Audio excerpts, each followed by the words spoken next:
At Wrigley Field, an elderly Cubs fan assaults a younger supporter for sitting during the anthem.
The hypocrisy is endless. This guy is likely proclaiming patriotism and would as well likely claim to be a good American because he forced another person to stand.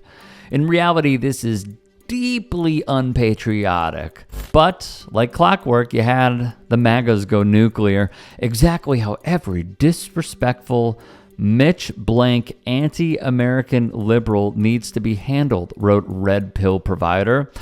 If I see someone sitting for the anthem, I will stand them up. I don't care who they are. Yeah, I don't agree with that. That's not okay. If you think someone sitting down for the national anthem or the pledge is disrespectful, I respect your opinion, but making them stand up against their will, that's not okay. That's disrespectful as well. Me as a teacher, what would I look like putting my hands on a child and making them stand up against their will when we were doing the pledge or singing the national anthem?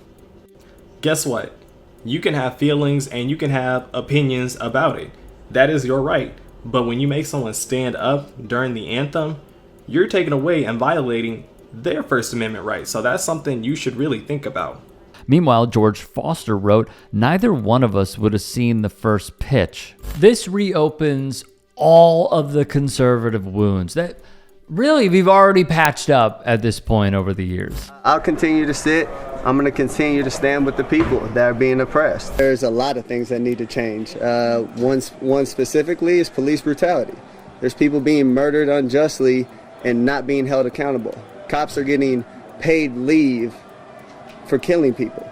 That's not right. It was really just a personal decision where, I didn't agree with what was going on. With the cause? He's un-American and he doesn't deserve to be in our country. All lives matter. You have to stand proudly for the national anthem. Well, you shouldn't be playing, you shouldn't be there. Maybe you shouldn't be in the country. You have to stand proudly for the national anthem, and the NFL owners did the right thing. And the effect. Patrick Bet-David, meanwhile. Put this one up there right there on the tweet that I put up. Look at the bottom there. Patrick Bet-David made his money by founding a predatory multi-level marketing pyramid scheme, which he then used to market himself as a business guru on YouTube. He is essentially a scam artist. By the way, the community notes allowed that for a couple hours. Then it was taken down. Okay, that's the whole community notes concept. Wikipedia and community notes are somewhat similar. At the end of the day, you know how hard it is to build a national insurance agency dealing with regulators in every state. Tom was the president of the insurance company. Yeah, that guy. I love him so much. Yeah, he's pretty cool. I love him so much. Yeah. Nothing he says makes sense. No. There's a video of him promoting one of his scam conferences, and he goes, 4 years ago, pandemic. Yeah. 3 years ago, technology. 2, AI. This year, it makes no sense what he's talking about. Yeah. He became famous because he did Kobe's last interview before he died. Yeah, but he's a billionaire, that guy. He has like an insurance pyramid scheme and made a ton of money. Mm-hmm. And now people accidentally love him as an interviewer. He makes people feel smart for watching it. He also weighed in writing, you guessed it, patriot. There would be even more irony, like this dope leaving an American flag emoji above the video of a man assaulting another person. At the end of the day, they have it completely wrong. Part of our Constitution describes how that's literally his choice. So much for the tolerant right. For a lot of folks, the national anthem is a pathetic display.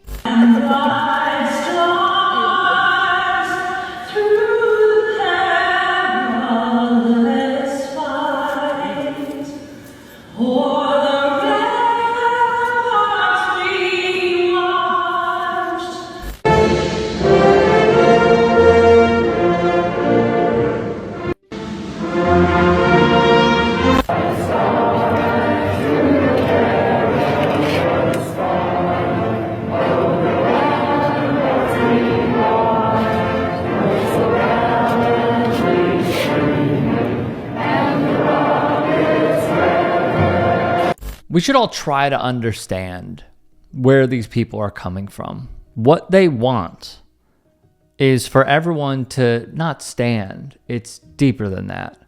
What they want is nationalism. What they want is people having to abide by a law that is unwritten, that you must stand.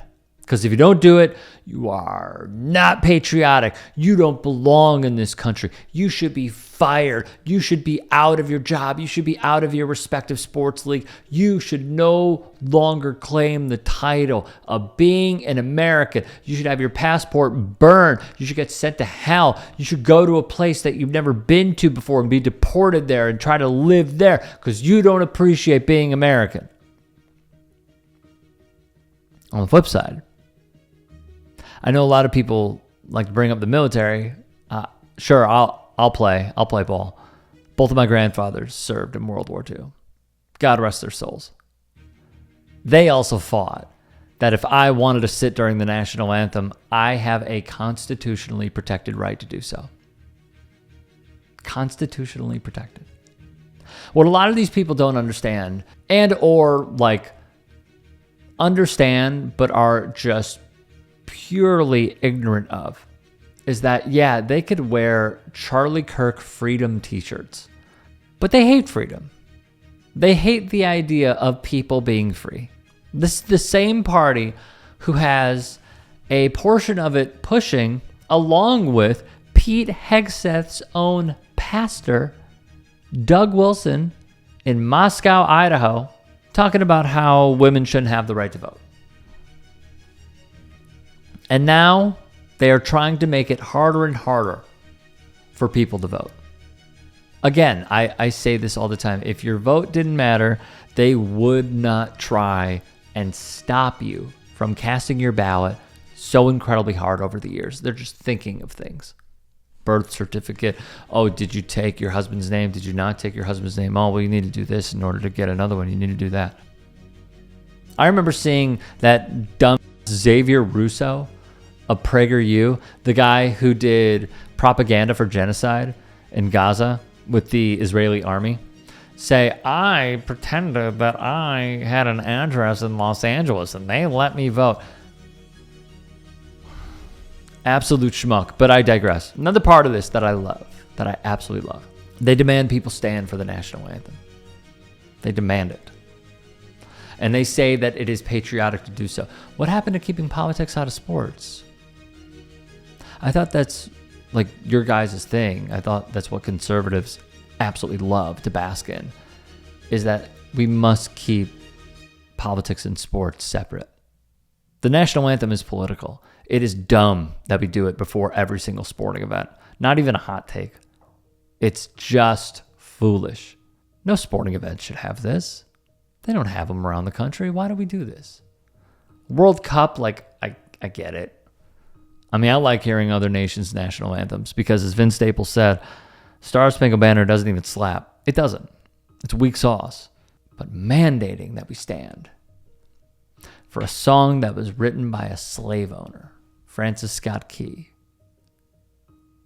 There is so much symbolism here, and for a lot of people in the magosphere, it flies right over their head. Hey, I appreciate you watching. Now, if you can, please do become a channel member by going to youtube.com/TYTsports and clicking the join button. If that's too much for you, you can just go to tyt.com/join to become a member. It helps all of us out here at the Young Turks and keeps our network afloat. In addition, you could follow me on my socials on Twitter, Instagram, and TikTok. Appreciate the love. Have a great day.